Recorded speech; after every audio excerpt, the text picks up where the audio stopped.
It's Brian Wilson alongside Larry Hamas O'Connor. rejects the Egyptian proposal and the rocket fire from Gaza does not cease, and that appears to be the case now, we are prepared to continue and intensify our operation to protect our people.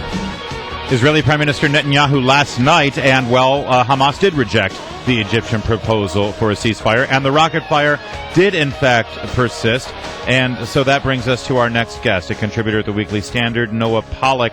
Noah, things are going from bad to worse, it appears, in Israel right now. And, of course, the media seems to paint the entire story through the prism of the women and children living in the Gaza Strip who are, unfortunately suffering because Hamas puts them in harm's way. Is the media guilty of misrepresenting and not informing the American people or really the world about what's really going on in Israel right now?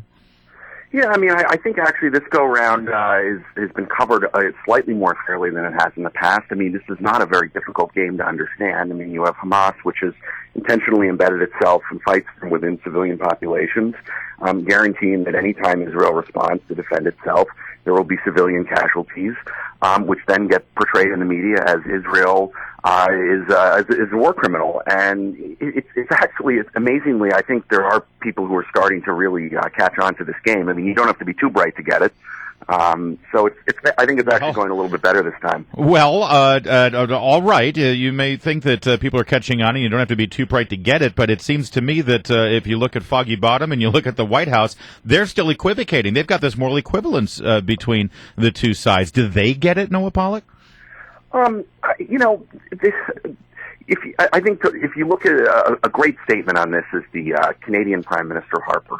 Yes, the Canadian Prime Minister who issued a statement a couple of days ago that pointed out that if you actually want to have peace between Israel and the Gaza Strip, you should strongly support Israel's right to defend itself. Because that kind of message of unified solidarity with Israel and its right to defend itself is actually the only thing that will, if anything, will convince Hamas to stop fighting. It will be that. And this is the problem, and this is why the way that Obama handles this does contribute to more conflict, because they do, as you say, engage in this equivalence where they call on both sides for restraint and they call on both sides to take care of civilian casualties. Israel's whole purpose in this is trying to protect civilians, and Hamas's whole purpose is trying to kill civilians, both Israeli civilians and their own civilians, to reap the media reward, and the administration doesn't seem to get that. All right, so let's talk about what's going on right now, because there was a peace proposal or a ceasefire proposal that was put forth by the Egyptians.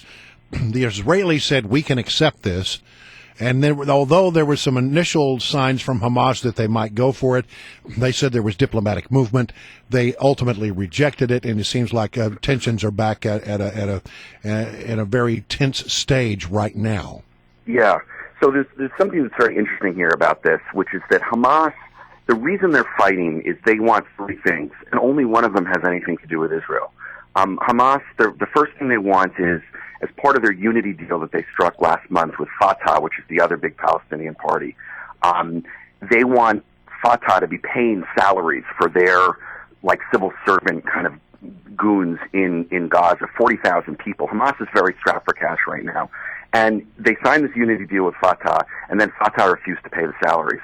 So Hamas feels betrayed by their own people. So that's the number one thing they want to have happen. The number two thing they want is they want Egypt to open up the smuggling tunnels that Hamas has built over the years under the Egypt-Gaza border, which is a major source of revenue. This whole thing is actually all about money, and the fact that Hamas is really broke right now.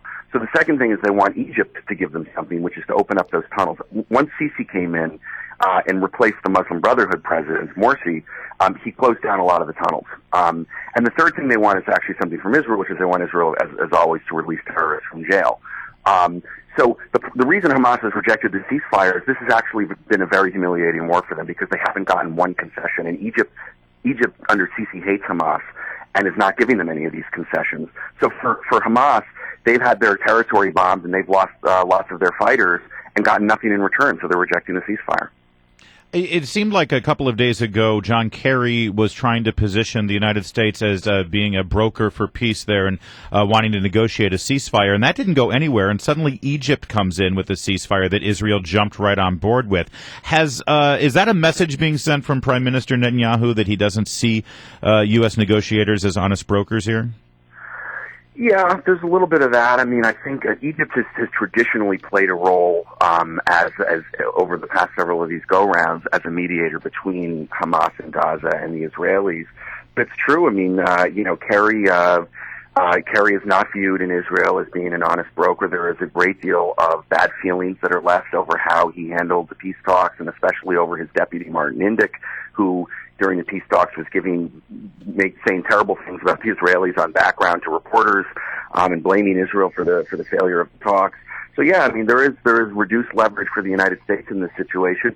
But I got to say, nobody has any leverage over Hamas right now because these are a bunch of crazy terrorists, and they're kind of going to do what they're going to do, and it's hard for anyone to really have that much influence over them. Yesterday, sort of a game changer when a drone was flown out of Gaza into Israel and it was shot down by a Patriot missile. But that's sort of something new we haven't seen before, a militarized drone being flown out of Gaza. Yeah, so this is so what Hamas is trying to do to save face is pull off some kind of spectacular or new attack that will enable them to tell their people and their supporters, look, despite the bombardment you're suffering, we're actually getting something accomplished here. And they flew this drone, which this is all stuff they get from the Iranians, and of course it gets shot down immediately. A few days before, they twice tried to do an amphibious assault, and they had these frogmen go out on like a little boat out of Gaza and go up the coast and come ashore in Israel. Those guys got turned into hamburger on the beach. And so this is part of Hamas's desperation. They're looking to be able to show their people that they're getting something done, and it's not working. And that's another reason why Hamas is rejecting the ceasefire, because they can't, if they were able to like crash some explosive-laden drone into an Israeli building and kill a few people, they could at least accept the ceasefire and say, well, we did that and we scared them, and the Zionists are, frightened.